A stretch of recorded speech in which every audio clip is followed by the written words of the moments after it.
All right, welcome everybody. Good afternoon, Albuquerque.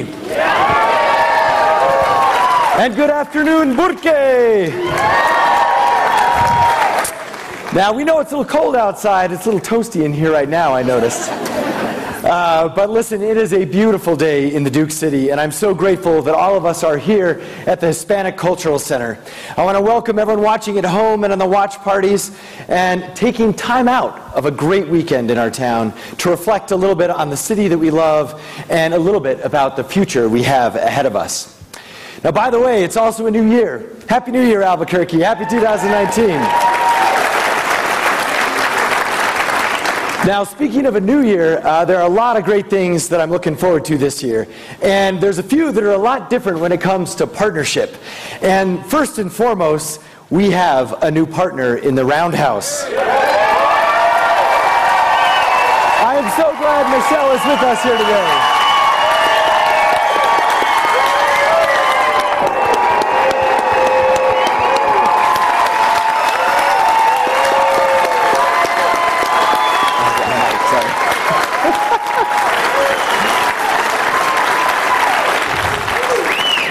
I was going to whisper to you, Michelle, and then I remembered I was mic'd. We'll talk later. Now, we also got something else different in 2019, something that's actually different for our entire country. We have one of the first Native American women ever to represent America in Congress, Deb Haaland. Thank you for making us fierce.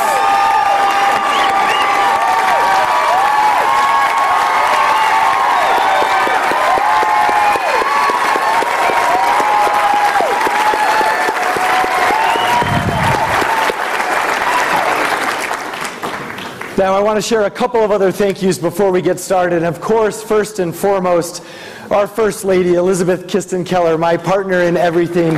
Thank you so much, Liz. You know, since we got this job, date night has a whole new meaning. It's neighborhood meetings and Christmas tree lightings, and it is a lot of fun. But we are truly in it together. And with us, of course, is a relatively large extended family that makes this all possible. I've got my parents here with us today, as well as my in-laws, aunts and uncles, siblings, a small village that actually makes it possible for me to serve as your mayor. Thank you so much to our family.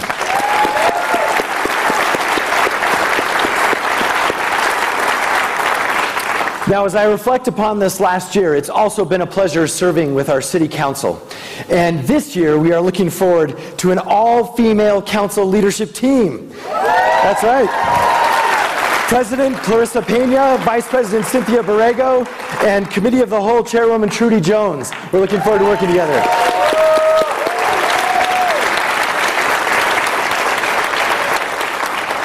I also want to thank our outgoing President Ken Sanchez and Councilors Ike Benton, Brad Winter, Pat Davis, and Don Harris and Diane Gibson for all of your patience with the new administration. Thank you.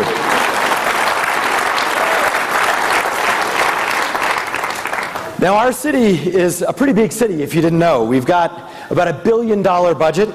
We also have about 6,000 employees, and it is a whole team that it takes to actually make our city work. And at the top of that team is a special woman, our city's first ever CAO, Sarita Nair. Thank you so much, Sarita. There you guys are. We also have our executive team up here, Sanjay Bhakta, our CFO, Justine Freeman, Deputy Chief of Staff, Lawrence Rael, COO. Thank you so much.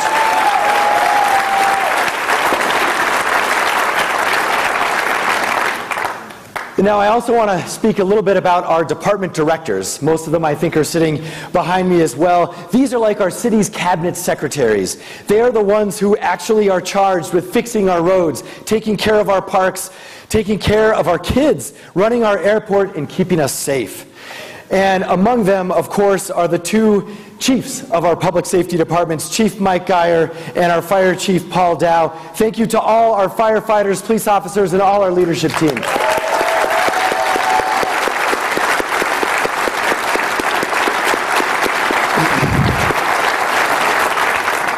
Now, I also want to just extend a thank you to every city employee. You know, they work tirelessly, nights, weekends, sunshine, even lately in snow, to make sure that our city stays up and running. Thank you to everyone who works for the city of Albuquerque.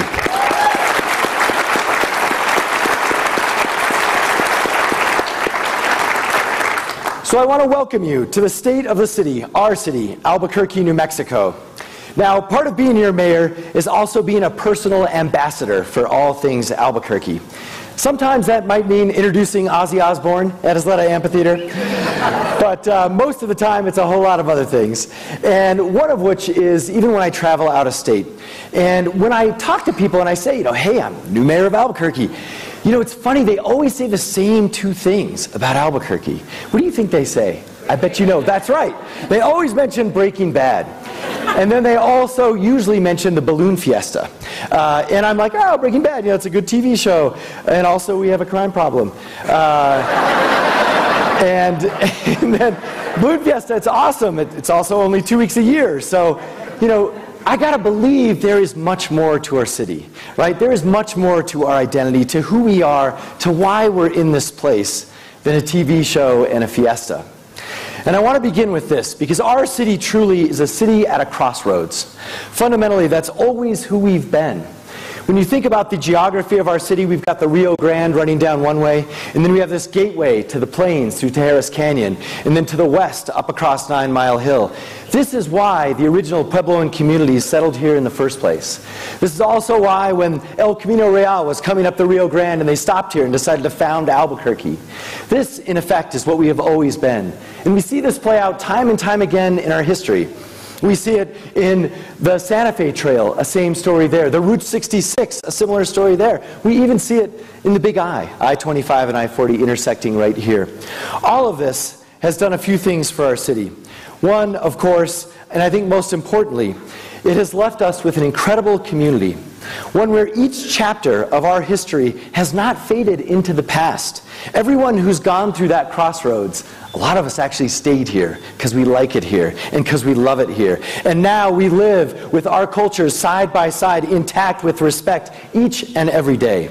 And we see this even in modern times, whether it's the story of our refugee community, our African American community, or even our Asian community. We know that Albuquerque is a diverse, multicultural capital for the rest of the country.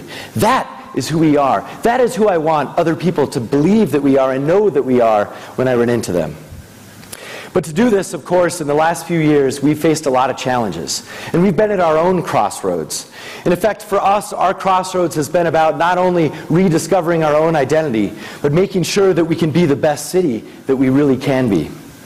And so for the last decade, we found ourselves in a situation with crime rising steadily, with economic stagnation, with a lack of opportunity for our kids. We saw ourselves rise to all of the bad lists and fall in all of the good lists. And I believe we actually found ourselves quietly afraid, not feeling safe anymore in our own homes and in our own streets. We saw our children, unfortunately, move away and express little interest in coming back. And our community, in many ways, also lost trust in our own government and sometimes even our law enforcement. I believe that some of us, unfortunately, felt at times that our city's best days may have been behind us. But I will tell you, in December of 2017, we decided to make some choices at that crossroads. We decided to pick a purpose-driven path, a path that is our path, a path that is of our own choosing, a path that does not include any excuses for the challenges that I just mentioned. A path that is not about blaming the state or the courts or anyone else for our challenges. It's a path about personal responsibility. A path that says we are going to do this our own way. We're going to do this together. It's a path that also means we're not going to try and be some other city. Now, we're going to steal their good ideas and their good people. But we're going to be the best Albuquerque we can be. That's right.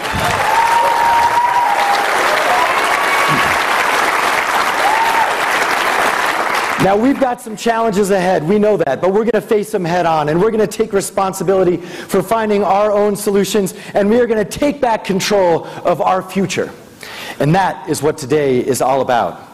Our crossroads, a journey that began a year ago, and the choices that we have ahead. Now, when I became mayor, there was no doubt that the biggest challenge we had in front of us was dealing with public safety. And we tried a lot of things in the past. We tried a lot of ideas. But I think the first thing we have to do is acknowledge we have to address crime from all sides. There is no one issue that is going to fix what we need to do in our community. In fact, there are dozens. And honoring that commitment is where we decided to start. And so we began with ourselves. We began with restructuring our police department. We brought in 20 new people in leadership positions at APD. And these folks are committed to culture change from top to bottom. We know it's going to take a while, but we created a compliance bureau and a reform division and a community outreach division to make sure that we are honoring, in spirit and in reality, the DOJ reform process. And we know that culture change is going to take a long time. We know that. But there is no doubt that last year there has been a sea change in our city's approach towards reform. And I want to thank everyone in law enforcement for that. Thank you so much.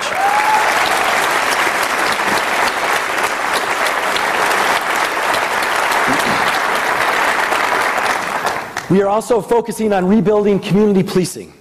And community policing means a couple of things. One, it means getting the community back into the police department. It also means getting the police department back into the community. And that's why we're reinvigorating all of our relationships with churches, schools, and neighborhoods, and our children, youth, and families department to make sure that we can try and address crime from every side together. Now, I have to tell you, there's something else that we've got to do for our police department. We have to step up and give our officers the resources they need, and most importantly, the help that they need. When you actually get a chance, perhaps, to do a ride-along or think or learn about what's actually happening in our police department, you will realize that we are fundamentally understaffed at almost every level. In fact, a little, maybe 20 years ago when I was in high school, might be 25 by now, we had 1,130 cops, roughly. That was like 20 years ago. When I came into office, we had roughly 840. I will tell you, the best technology and the best data and the best police officers are not enough to police a town of our size right now. That's why we are committed to bringing in 400 more officers in the next 4 years, and we are actually on target to have our first 100 at the end of this fiscal year.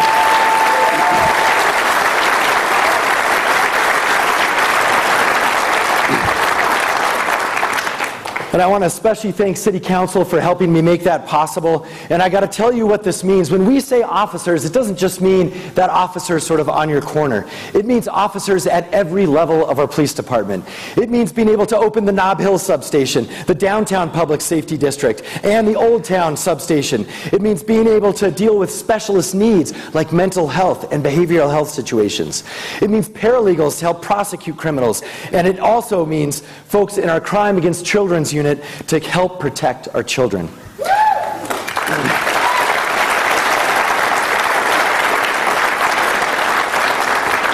Now, we have a long, long way to go, but I do want to note that for the first time in a decade, we are seeing crime stats finally turn the other direction. That's right.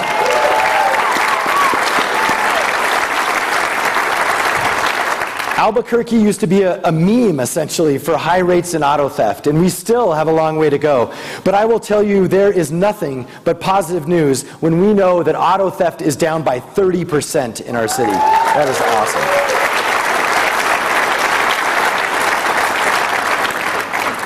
So down this road, there is truly a long way to go, especially when it comes to violent crime. And like a lot of other cities, one thing that is in common with violent crime in our city is gun violence. At the end of the day, guns are the weapon that are being used for almost all of our violent crimes. And in one way or another, guns are part of the fact that parents are now sometimes scared to drive their children to school. It's the fact that workers at Ben E. Keith are sometimes afraid to go to work the next day. We have to do much more when it comes to gun violence, and we've got to be proactive. We can't wait for another gun violence episode to occur to actually step up and do something. And that's where our department is going to start.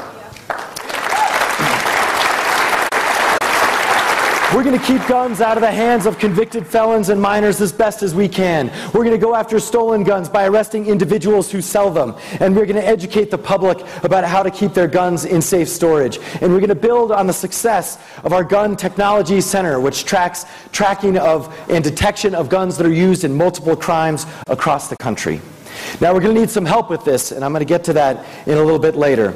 But I want you to know that we are not going to let up our efforts until the people of Albuquerque also feel safer in their home and shopping and at school and in everything we do in our city. And that experience also occurs with folks differently. We know that safety is different for women. We know it's different for LGBTQ folks and people of color. And we want to make sure that in the coming year, Albuquerque is a safer city for each and every one of you.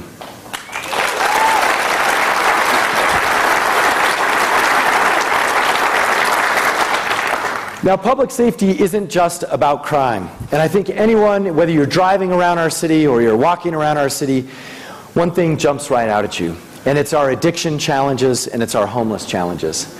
And I will tell you, this is another area where we have a choice to continue doing everything we can to try and work on this in the same way, or we got to step up our game. We have got to do things differently when it comes to dealing with the gaps in our behavioral health services and our homeless services. And I want to share with you a little bit about what I learned in my first year as mayor. I came in and I said, all right, let's get together everyone who's working on homelessness. And so we got all these folks together, and there are lots and lots of nonprofits and faith-based organizations doing everything they can, thanklessly, for our homeless folks out there. But I will tell you what we also all agreed and understood is that if you have a family member or you have a friend who needs help, maybe they're addicted to a drug, maybe they're down on their luck for whatever reason, they've had different issues, I will tell you right now, there is actually nowhere for them to go with no questions asked. Right now, it depends on your gender, it depends on if you're sober or not, it depends on if you have identification, it depends on all sorts of issues. Most importantly, it depends on the time of day. A lot of these wonderful nonprofits, unfortunately, can't stay open 24/7. It also depends on the weekends, where there's less services than during the week. And what do we do in Albuquerque to solve this? We have a shelter that is open only in the winter so that you don't freeze. That is how we've been dealing with our homelessness problem. That is going to end with our administration.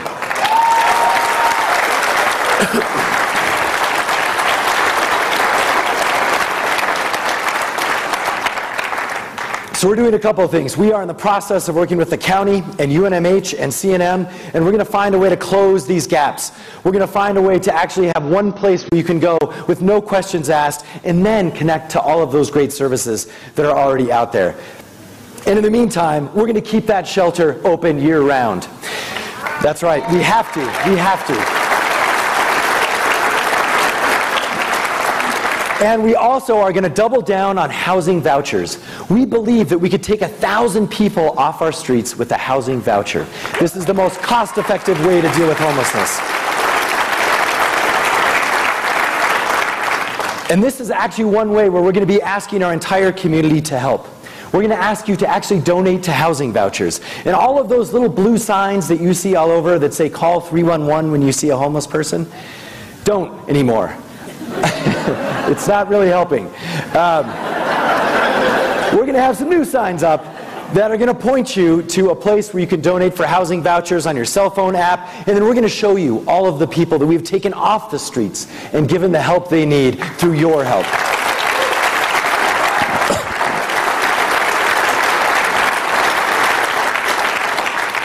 Now, a huge part of doing what we have to do in our city is also making sure that there's access to opportunity to good-paying jobs right here.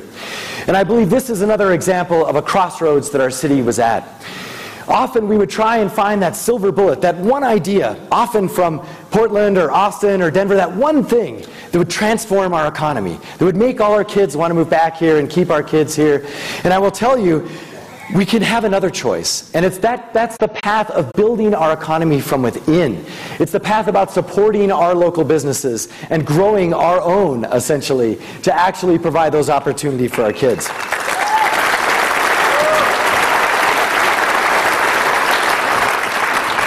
Now, sometimes you can actually do both, which I didn't see coming when I ran for this office. And what I'm talking about is Netflix. That's right.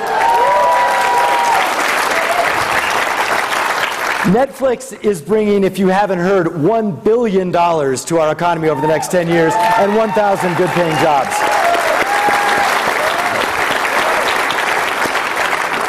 Now, we're not just interested in those big fish. We're interested in our local businesses. These are the ones owned by women, people of color, and veterans all across our city.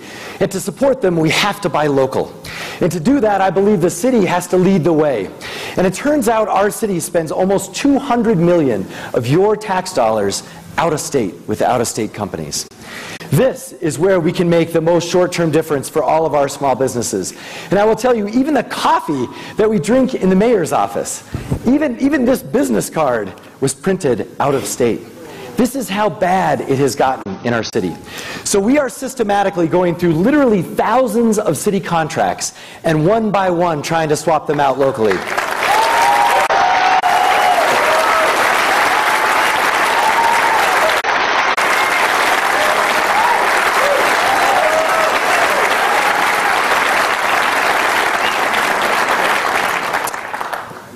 I saw someone in the audience who caught my eye when I said that. It's because she's the one doing this. So, Haley, you've got a lot of work cut out for you. She's gone through 400 contracts so far and swapped them out locally. That is awesome.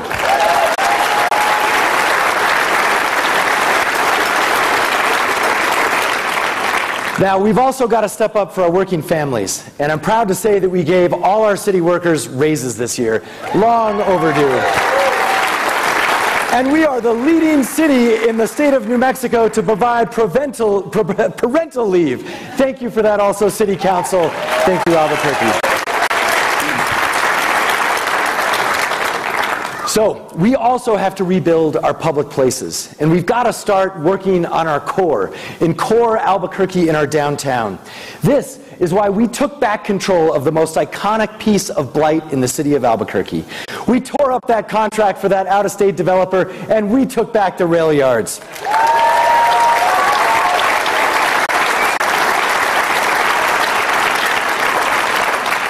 And if you didn't see this, president of C&M on the paper today, we also are moving the film school of C&M to the rail yards, the first tenant in 40 years downtown rail yards.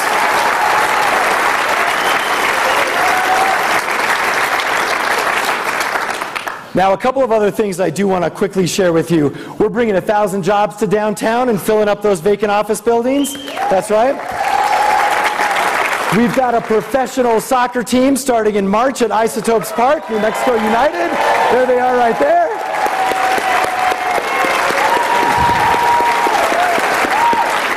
We made the Sunport International again. You can fly directly to Mexico. It's a good reminder in Albuquerque, we build bridges, we don't build walls.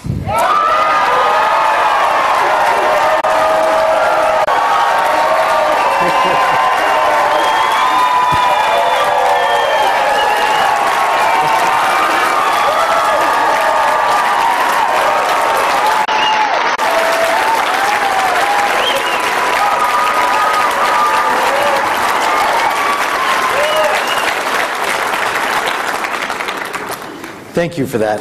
And we're going to get back to that in just a little bit. But I do want to share one more thing. We finally got out of the decade-old recession, so that's good too. So we do have a long road ahead of us, but when I mentioned that we want a city that our kids can find opportunities for, that we can find opportunities in, we also have to step up for our kids.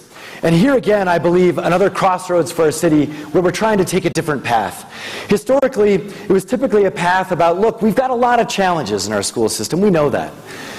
But instead of actually saying, well, someone else has to do something, or APS has to do this, or the state has to do that, we know we got a lot of work to do. The question for us, for me as mayor, is how can I help? Not how can I blame, how can I point the finger. And that's why we believe in stepping up for our kids. That's our agenda. We're going to step up where we can. That means after-school programs and summer programs. That keeps our kids engaged. It keeps them out of trouble. And ask anyone who's had children in these, it is something people remember. Almost all of our staff, everyone who's grown up in Albuquerque, remembers all of the summer programs they participated in. And so we're going to get back to that in Albuquerque. And I'm proud to say that City Council stepped up by providing some funding for us to test this out. And we did some small things that made a difference in kids' lives. We expanded our swimming lesson hours. We expanded our pool hours. We took the teen nights back on Friday nights and Saturday nights to make sure our teens are active and out of trouble. We basically expanded everything we could on our own. And we got 30% more participants in our summer programs. Thank you for giving us that chance.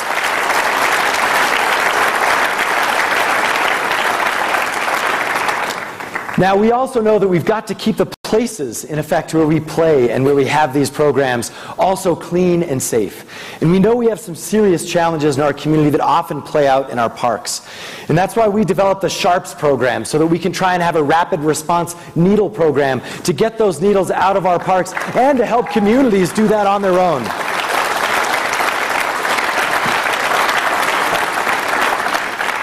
So we're going to do that as best as we can, but in the meantime, I also want to say, of course, we've got to work on all of the issues that drive those problems to our parks, but we've got to do both. And to coordinate all that, we're getting everyone together. For the first time in our city's history, we are creating a children's cabinet.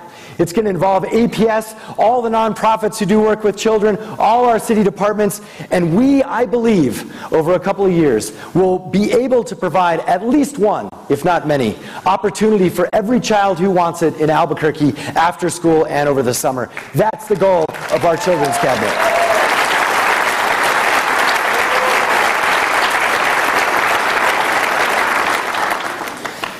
Now, when we think about our kids and our future in our community, we also have to think about the natural beauty around us and about how to protect that, how to be sustainable, how to respect and protect our environment. And I want to share with you some of our initiatives on sustainability, but before I do that, we should probably talk about the art project. Now, I got to tell you, my favorite part of the art project was by far that the buses were electric.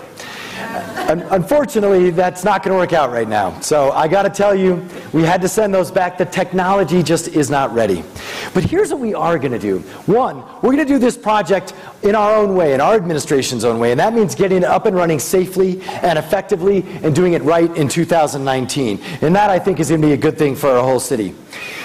It also means eventually we're going to phase back in those electric buses. So when the technology is ready, we're going to get back to that.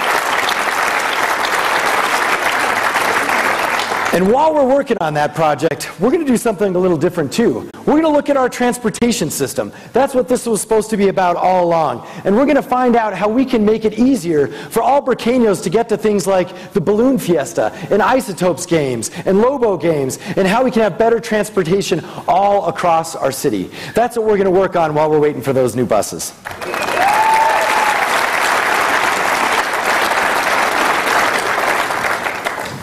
Now, on broader sustainability issues, we've actually done a whole lot more. First, we signed the Paris Climate Accords.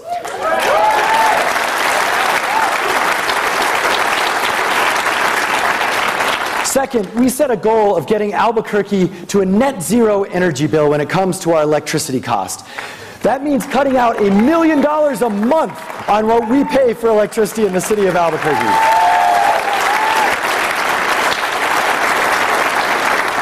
Now, the good news on this is we actually got together with I had on one side of me on the same stage the Sierra Club, Environment New Mexico. On the other side I had a giant solar panel, and then P&M and all of their team. And we actually got together and we figured out a way to do this. We are going to do a public-private partnership with P&M to take 60% of our electricity load and make it renewable. Right now it's at 4%. This is a huge victory for our city.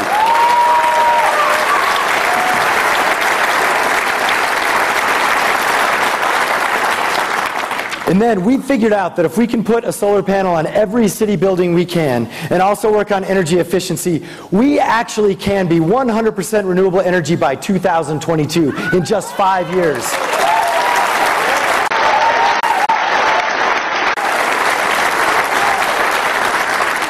Now, we need a little staff help to get that done. And luckily, we just got a $2 million award from the Bloomberg Foundation for being a champion for climate change cities. We just won this yesterday. This is awesome.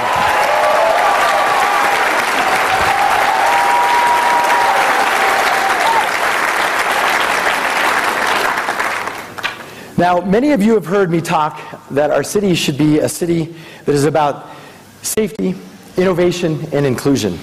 And I want to talk about that last word, inclusion. This word enables the other two words, in case you haven't figured that out. So we also set to work addressing that head on. Last year, we chose to pursue a path towards real, meaningful equity in our city. That means listening, it means learning, it also means acting. And the first thing that we did was create the Office of Equity and Inclusion, the first ever of its kind in our city.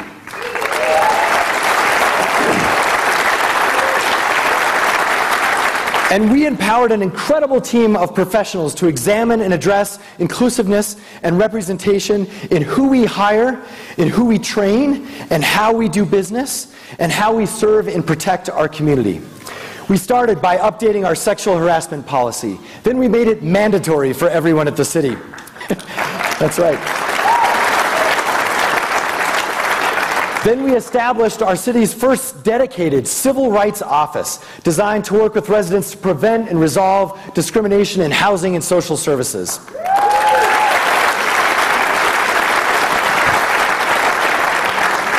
And next up, we are even going to take consideration into our city's contracting process and weave in equity, an equity lens in everything that we do at City Hall. So this year we have stepped up in some big ways, but I think our community has stepped up in many ways much, much bigger. Part of inclusion also means making all of our residents, and I want to emphasize all of our residents, feel respected and feel protected and able to thrive.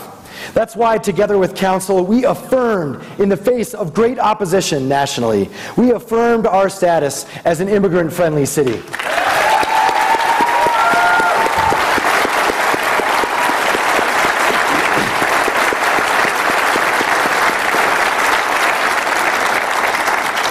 And then when it was our turn, we stepped up personally. When we saw those kids coming through who had been torn apart from their parents, when they literally were coming through Albuquerque, we stepped up and we provided them with all the help that they needed, whether it was from a public safety standpoint or an extra truckload of donated supplies and clothes that our city provided. Thank you, Albuquerque.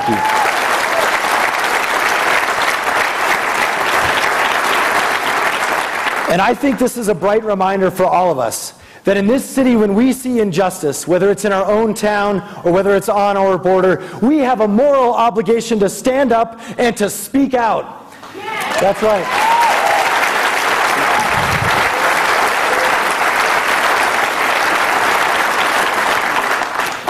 And Liz and I went down to the border to do just that, and we joined mayors from all across our country.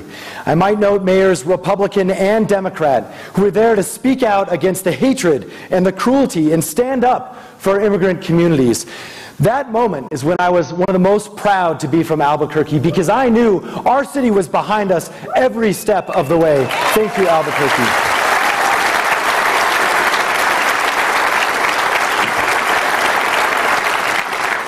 Now, we still have a long way to go in many ways. And unfortunately, this year, on too many occasions, Liz and I have also joined individuals and communities who've been feeling increasingly threatened for how they worship, who they look like, where they come from, or who they love. This is still a challenge right here in our city. But I do know that in some of these heartbreaking moments, we demonstrate what it means as a community to actually do that, to stand up and to be there and to take care of one another. And I have to think of after the Tree of Life shootings, when we gathered at Temple Albert. And when I say we, it was pretty much every faith you could think of. It was Muslim, it was Jewish, every Christian faith. All of us invited to pray together. And the amazing thing about that is actually everyone who was there wasn't surprised that we were all in the same room together, because this is how we do it in Albuquerque. We are there for each other. We step for each other. We take care of each other.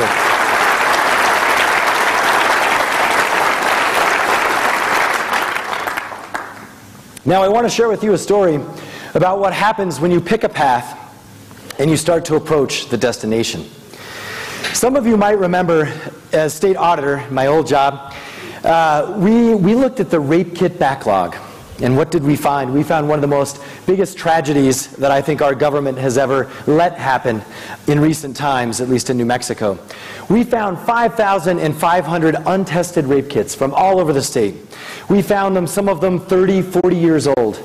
a huge chunk of them, unfortunately, children.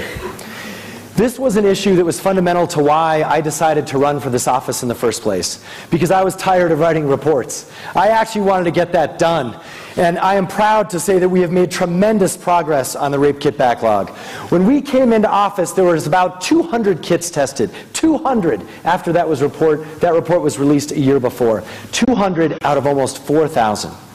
Now, today, I am proud to say we stood up against that injustice, and half that backlog is now tested.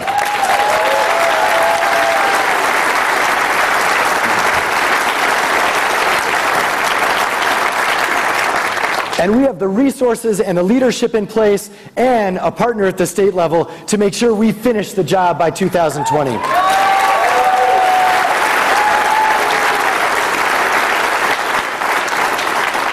And I want to remind folks, this backlog is not just about testing kits. These are people's stories, unfortunately some of the worst stories in their own lives. This is also about getting the worst perpetrators off our streets. And it's also about honoring a commitment to our criminal justice system. This is an example, I believe, of how choices have impact, and how the choices that we make in Albuquerque are paths that matter for a whole lot of people. So I want to thank the advocates who helped with that along the way and everyone who's been a part of that. And I also want to use this as an opportunity to speak a little bit to the rest of the state of New Mexico. Now, I think folks know, in fact, many in this room, whether you just moved here, whether you've lived here since time immemorial or for centuries, New Mexico and Albuquerque have a unique relationship. In rural New Mexico, you know, the reality is you come here to fly out of the sunport. You come here to get a lot of your health care. You come here to send your kids off to UNM and CNM. Sometimes you come here for Coronado and Cottonwood Mall and ABQ Uptown. Look, we are in so many ways tied together. We rise and fall, Albuquerque and New Mexico together. And I will tell you that the Duke City is taking responsibility for its challenges, but we also need help. We need help from everyone around New Mexico. I mean, I know half the West Side, by the way, is just the kids of everyone else in rural New Mexico. So we got a family reason to do this too. But I will tell you, we do need your help. And Governor, we're going to come asking. Legislators who are here, we're going to come asking. Because together we have to step up and deal with issues around addiction, around rebuilding our behavioral health system, around keeping guns out of the wrong hands, and around protecting our children from abuse and sometimes death.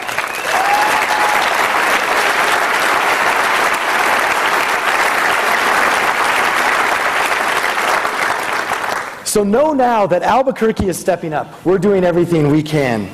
But I also know that we're in this together. And when we say one Albuquerque, it's pretty much the same thing as one New Mexico.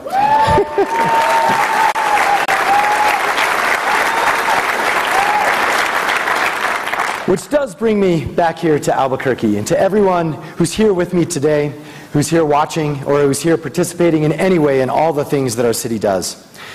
One Albuquerque is actually a little bit more than a name or a slogan. It's about championing two things. It's a subtle nod to our identity. That's why you see Burque in front of you.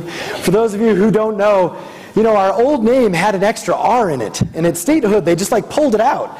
So when we hear Burque, of course, it's a little bit of slang, it's a little bit of fun, but it's also our history. That was just shorthand for our old name. And so that's why we believe that together, whether it's Burque or Albuquerque, we're all one. And we're in this together. Whether you just moved here or whether you've been here since time immemorial. But one Albuquerque is about something more. It is about stepping up together to deal with our challenges. And that's why over the upcoming next several years, we're going to be rolling out 1,000 ways in which individuals can actually help make our city a better place. This is the One Albuquerque Challenge for the next 3 years.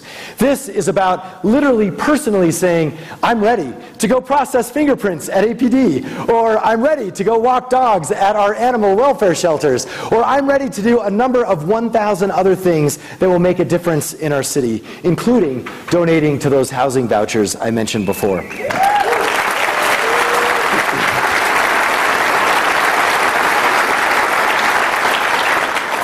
And so Albuquerque, we're going to ask a lot of you, and I know you should ask a lot of us. But I believe if we do this together, we are going to be one Albuquerque.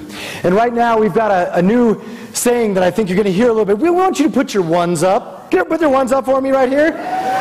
That's right, because we believe that in Albuquerque, we are one Albuquerque, and I want to hear it if you're in this with me. Are we in this together, Albuquerque? That's right. Let me hear it again. Are we one Albuquerque? Thank you so much, Albuquerque. Thank you for all you do, and Viva Burque! Thank you so much, Albuquerque. Thank you.